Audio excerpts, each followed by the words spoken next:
fiery horse with the speed of light, a cloud of dust, and a hearty hi-yo silver, the Lone Ranger.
With his faithful Indian companion Tonto, the daring and resourceful masked rider of the plains led the fight for law and order in the early western United States.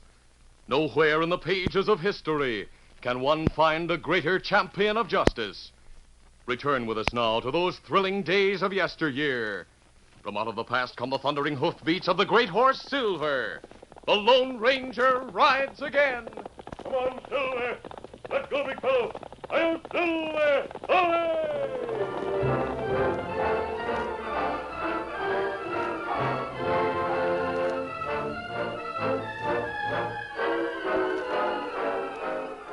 It was nearing train time when Dan Reed, the 14-year-old nephew of the Lone Ranger, called at the depot in Skyline to send a telegram for the masked man. He found the dingy building deserted except for Huey, the agent operator, and two roughly clad men who appeared to be asleep on the waiting room bench, their heads pillowed on bedrolls, their faces hidden by their arms. As Dan passed the message through the ticket window, a telegraph instrument began to click. Huey cocked an ear. Yeah. Number 2's on time for once. No wonder. He's pulling T.C. Tyler's private car. Do you mean Mr. Tyler, the railroad builder? I sure do, lad. This is one of the lines he owns. Well, what's bringing him here? Listen. The River Junction operator says that T.C. has heard about the world's biggest grizzly being seen in the mountains hereabouts. He aims to get it. He's coming all this way to get a grizzly? Right. Anything that nobody's got or is hard to get, T.C. hankers to have. Animals, pictures, things like that. He collects them. I see. Yeah. Guess it never rains, but it pours. Look, coming across the street. All I see is an old prospector. Sam, that's Hamlet Jones with his burro and his box. They're right famous in these parts. Oh. For 20 years, he's been traipsing around the mountains looking for gold and quoting Shakespeare to his burro. He must be quite a character. What's in the box? Oh, it's one of them teakwood boxes, all studded and bound with brass. He's always got it handy, and nobody's ever seen inside. What do you think he carries in it? Money, of course. He likely found a lot of gold sometime and turned it into greenbacks. He's coming here with his burro. He's packing the box. And the critter follows him everywhere. That message of yours cost 2 bits. Here it is. Hold, good Horatio. Horatio? Is that your burro's name, mister? It is, lad. Horatio is Hamlet's friend. More antique Roman than a Dane. That critter's antique, all right. What are you doing in town, Ham? I heard there was a letter for me at the post office. Now, I want to know how much the fare will be for a youngster between Philadelphia and Skyline. Around $60. Why are you asking? I got a granddaughter in Philadelphia, and I want to send for her. A granddaughter? I never figured you had any relatives. I lost track of my family years ago. You know how it is when you wander around by yourself, sort of living in a world of your own. I reckon so. How'd you find out about the child? Her father and mother died, and she was sent to the Quaker orphanage. Quakers finally located me. Well, you sure ought to be able to provide for her. She won't want. I'm going to quit prospecting. Now you're showing sense. I am only mad north-northwest. When the wind is southerly, I know a hawk from a handsaw. Mister, I heard Edwin Booth speak that line when he played Hamlet in San Francisco a few months ago. Lad, I saw his father, Junius Brutus Booth, play the same role once. That makes us kin, don't it? In a way, it does. Where are you staying? I'm camping with friends in the mountains. Well, my own camp is on the mountain trail, but close to town. I'll go a piece with you, and we'll talk. All right. Come again, Ham. I will, never fear. Come, Horatio. To be or not to be, that is the question.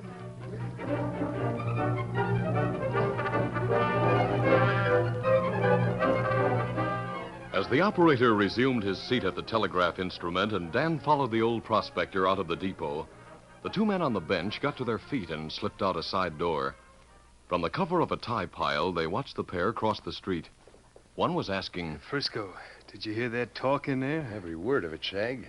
That crazy old coot's packing plenty of cash. Yeah, and it'll be ours tonight. I'll wait. This country's strange, and we're not fixed for a fast getaway. We won't need to run. That depot fella and kid didn't see our faces and don't know we overheard them. A couple of 45 slugs will keep the old buzzard from talking. Right. Let's follow along and locate his camp. Come on.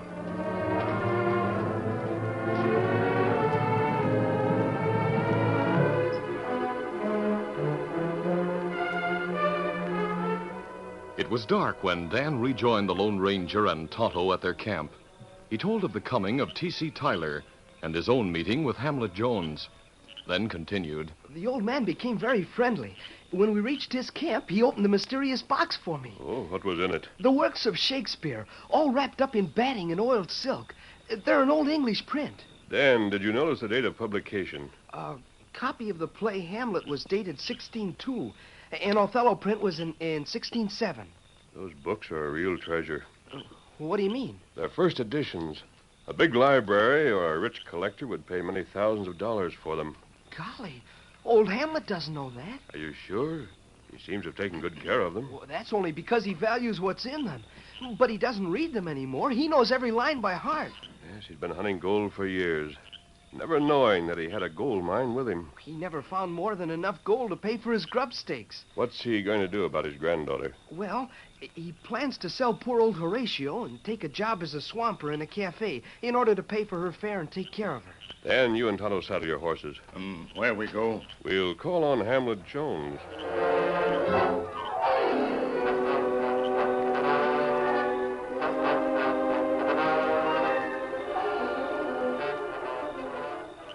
Old Hamlet was hunkered down beside his fire. As he fried flapjacks, he quoted to his burro. There are more things in heaven and earth, Horatio, than I dreamt of in your philosophy.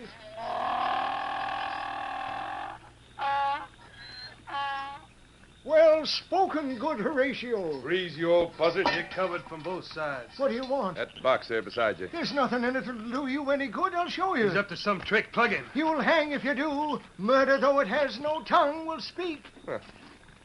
You've said enough. Horatio, I got the box, Frisco.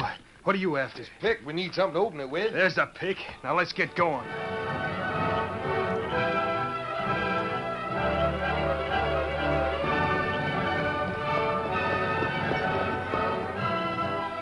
It was a few minutes later when the Lone Ranger, Tonto, and Dan trotted their horses down the slope on which the old prospector had made camp. His fire had died down, but a rising moon made his prostrate body visible. Dan exclaimed, There he is. He's sleeping. Without blankets? Pull up, Hoselver. Mr. Jones. Hamlet. There's something wrong. Steady, easy, big fella. Him shot. Is he? Yes, Dan. Hamlet has quoted his last line. And the rest is silence. We'll cover him with his blanket for the time being, then we'll give him a proper burial. The box. It's gone. He must have been murdered and robbed by someone who thought there was money in it. Everyone knew and talked about the box. We find tracks of two men and head for railroad. Dan, go back to camp and wait for us. I'd better look after old Horatio. He's hobbled. All right, take him along. Otto and I will follow these tracks. Easy, steady, big fella. Easy, fella. Come on, settle there.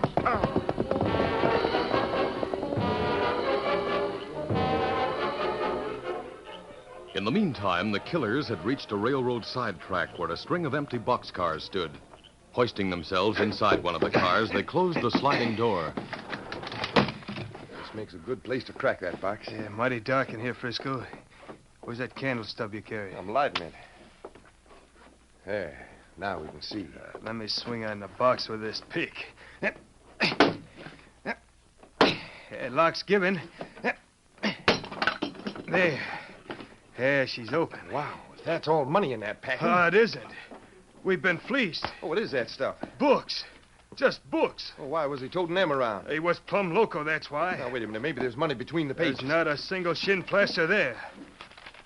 It says here that this book was written by a fella named Shakespeare way back around 1600. So old and not worth a match it would take to burn him. Well, let's leave the junk here and go back to the old man's camp. What for? Must have had some gold or cash around. We didn't search his carcass for a poke. Yeah, we're too near broke to pass up anything. Come on. Oh, listen. I hear horses. Snuff that candle. It's out. There's two of them. I can see them through this crack. Who are they? A masked man and an Indian. Hey, listen. Well, maybe them walk along switch track here on ties. Head for town. They've been following us. It'd be next to impossible to find them there. Look. Car by depot. Got plenty bright lights. That must be Tyler's private car standing on another switch track. Come on, settle there. Come up, Scout. They went on toward the depot. Now's our chance to get out. Where'll we go? Back to the old man's camp like we figured to do. That's taking a big chance. Not if we're careful. Nobody's got anything on us. Right. Come on.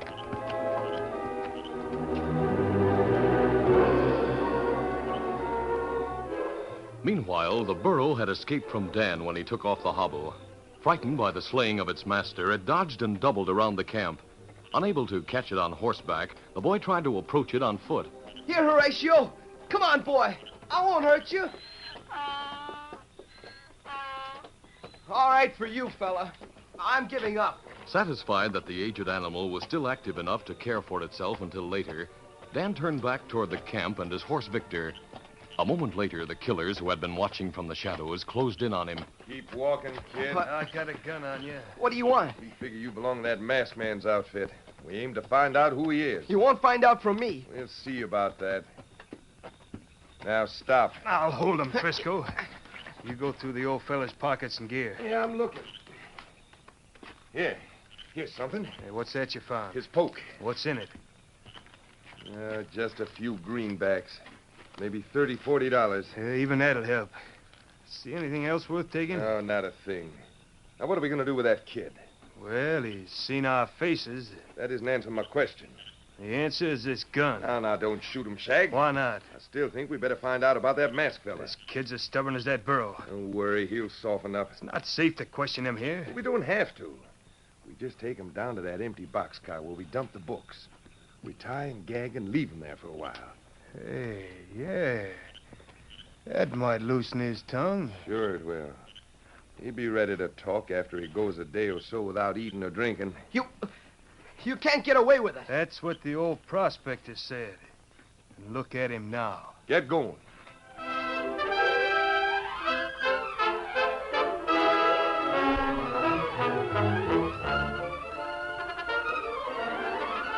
The curtain falls on the first act of our Lone Ranger story. Before the next exciting scenes, please permit us to pause for just a few moments.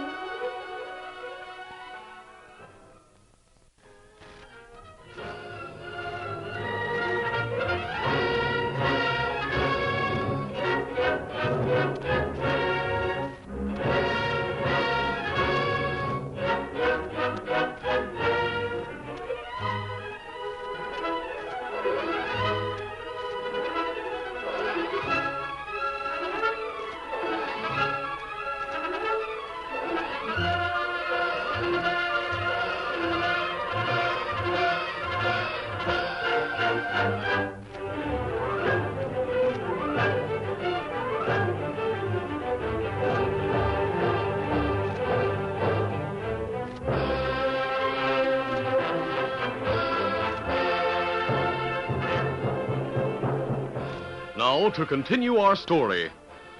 The killers took Dan to the freight car some distance away from the Lone Ranger and Tonto, who had halted their horses in the shadow of the depot. As they looked at Tyler's private car, the masked man said, Tonto, there's only one way in which we can identify the killers and make a case that will stand up in court. And how that? We've got to catch them with the books. Or maybe them fellas tear up or burn books. It's more likely that they simply threw them aside as being worthless.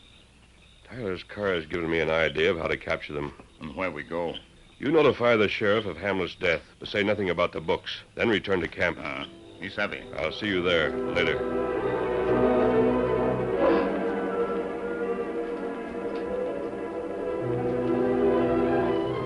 T.C. Tyler and his secretary were alone in the office end of his car.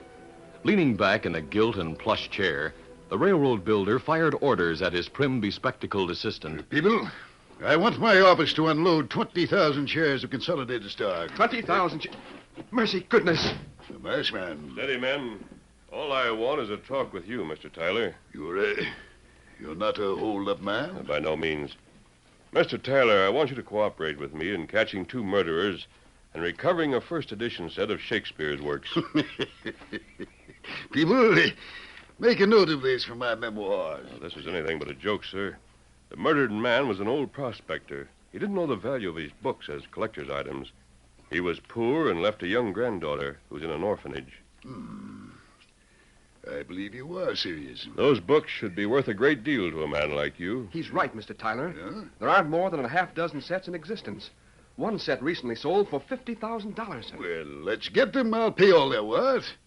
People, why the best detective agency in the country to get busy on the case, Well, we can handle it ourselves, Mr. Tyler. How? This is what I want you to do.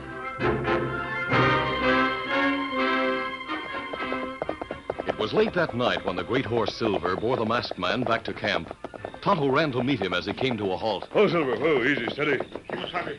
Dan gone. What happened? And me think fellas who kill old man capture him. Where? At old fella's camp. On way back, me pass there and find burro. Trail signs show Dan go away with 2 men. Didn't you follow the trail? Me follow, but me lose it at railroad, same as before. Into the saddle, Tonto. We'll go back there. Be ready. Come on, Silver. Get him up, scout.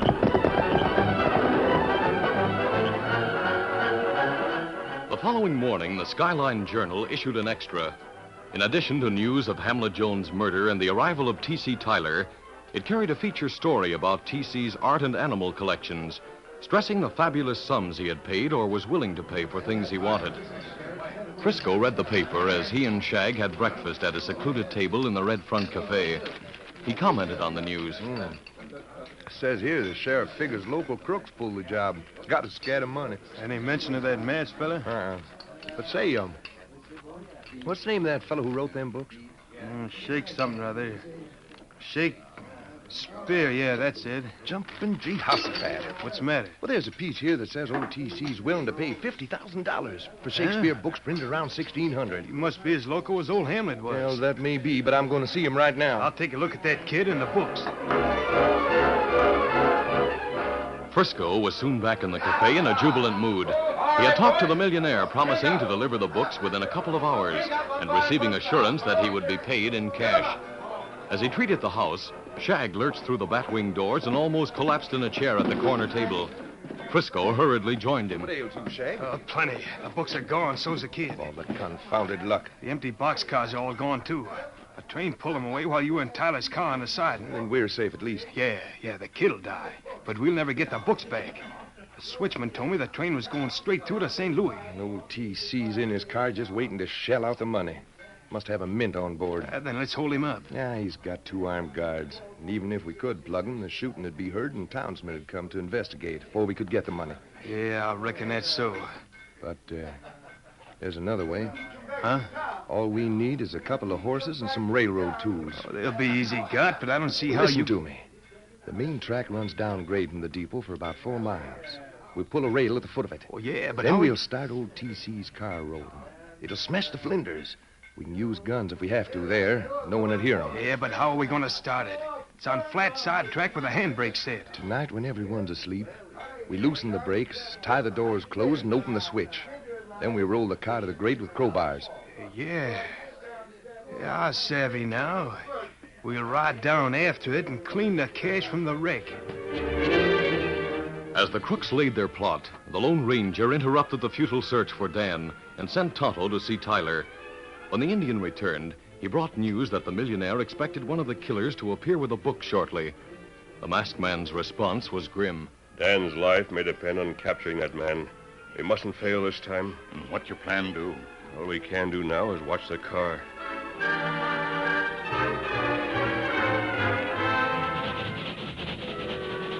Meanwhile, the train to which the empty boxcars were coupled had rattled down the long grade. Unaware of where he was being carried, but glad to escape the killers, Dan lay among the priceless books, chewing his gag. At last he was able to spit out the pieces, but the leather thongs which bound his arms and legs resisted all his efforts to free himself. As he struggled with his bonds, the train began to slow down. Then it came to a jolting stop.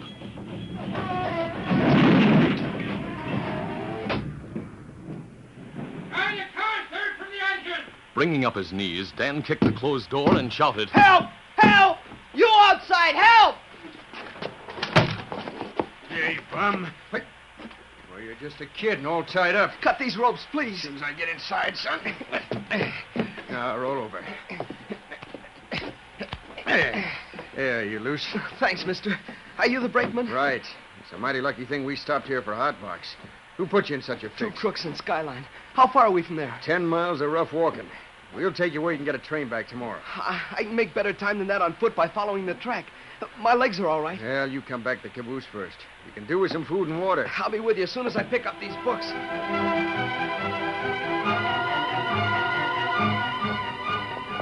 It was late that night when the Lone Ranger and Tonto abandoned their futile watch outside T.C. Tyler's car and headed their horses back to camp.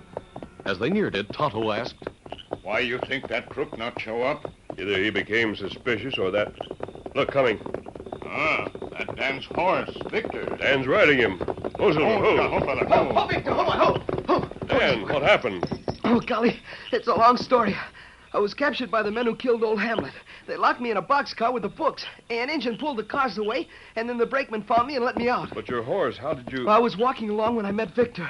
I guess he must have been trying to follow the train because he knew I was on it. Dan, you must be tired. Wait, there's something you should know.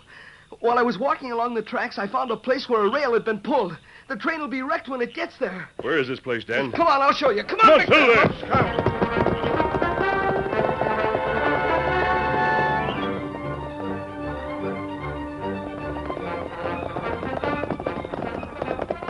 Mine trestle up ahead. It go over tracks. It's another mile to the place where the rails are. Look back toward town. Lights come this way on track. I don't see any engine sparks. It's a single car. Tyler's car. It's running away. It'll be wrecked. You two go on ahead and pile sand on the rails. Where you go? I'm heading for that trestle. Come on, Silver! As the Lone Ranger reached the mine trestle, he dropped from his saddle without halting Silver. He landed running and dashed to a point directly above the railroad track. There, he swung himself over the edge and hung, hands gripping a wooden stringer. Up the grade, the freewheeling car gathered speed each second. The yells of the occupants, who had broken out the windows but feared to jump, mingled with the clatter of the wheels. Looking over his shoulder, the masked man measured the distance between the trestle and the fast-approaching car, well knowing that the lives of the passengers, as well as his own, depended on exact timing. On came the car, the bright paint on its flat top glimmering in the moonlight. The Lone Ranger swung himself outward and let loose. No!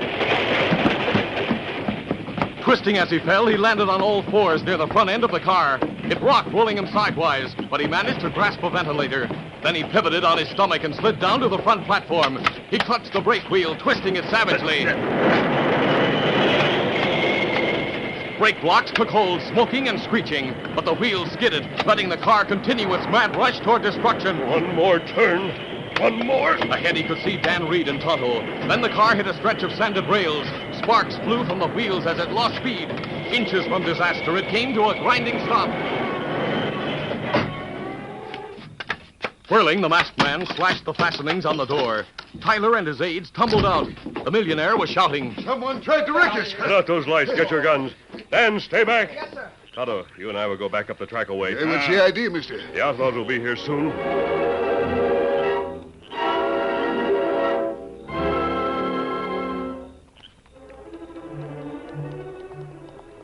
horses come. All right. Kimasabi. Wait till they pass and fire some warning shots. Say, that car isn't wrecked. Turn back. Stop, you two! You're surrounded! As the masked man's voice rang out, Tyler and his party advanced from the car with guns blazing. Caught between two fires, the killers wheeled their horses. Shag was yelling. There's only two fellas back there. Ride through them. Get up, get up. In their desperate attempt to retreat, the outlaws bent low in their saddles and fired in both directions. Then they were almost upon the masked man and the Indian. Shag in the lead hurled his empty gun at Tonto. It struck Scout's nose. The paint horse reared, throwing the Indian off his aim and making him a target for Frisco's bullets. At the same instant, the Lone Ranger triggered his right-hand gun. Frisco rolled from his saddle, groaning. I'm shot. Help me, Shag. I can't. Stop or you'll get the same. The masked man. Stop, I said. Ho there. Ho. Don't shoot, mister. I give up. Look after them, Tonto. No, me do it. The Indian got them. Oh, my shoulder. That's the fellow who said he had the books. He and his partner killed Hamlet Jones and captured me. Yes, but the books, where are the books? I've got them here. People, alive. Yes, sir, yes. Let me see now. If I may say so, sir, these are authentic first editions. Fine. Then why my office to set aside a $50,000 trust fund for the old prospector's granddaughter? That should satisfy the masked man. How about it, sir? It does. Now we'll leave the prisoners to you. Come on, Tonto. But wait, hold on. I want to know more about you. Perhaps someday we'll meet again. Easy, steady, big fella. Easy, Scout. Easy. Come on, Victor. There he goes, sir. And we know absolutely nothing about him. Well, we know one thing, people. The Indian told me he's the Lone Ranger.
This is a feature of the Lone Ranger Incorporated.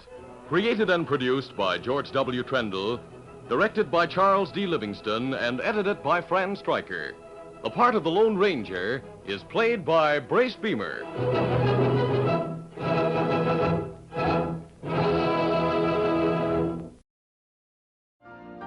You've been listening to the OTR Gold Network. Find more classic radio at otrgold.com.